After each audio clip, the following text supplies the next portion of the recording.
Эта девушка просит не называть ее имя и скрывает лицо. Она боится позора, потому что пошла против национальных традиций.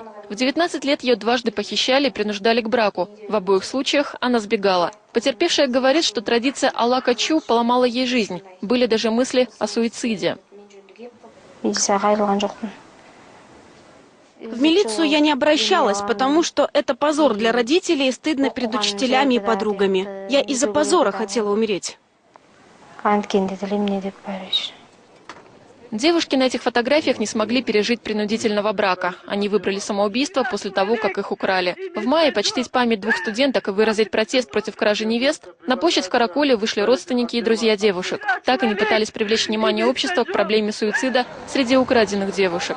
Уголовный кодекс – статья БАР, Конституция – статья. В Уголовном кодексе, в Конституции есть статья о том, что похищение невест – это преступление. И не надо прикрываться тем, что это традиция. Это проблема не только этих девушек, это проблема всего Кыргызстана.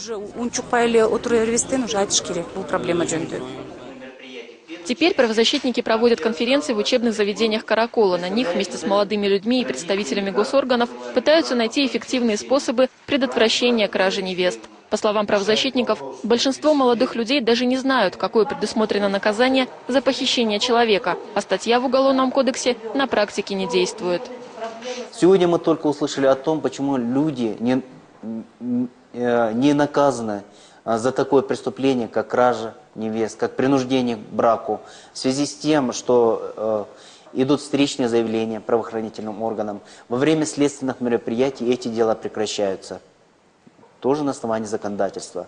Во время суда примиряются. И ни один еще человек не приговорен по данной статье.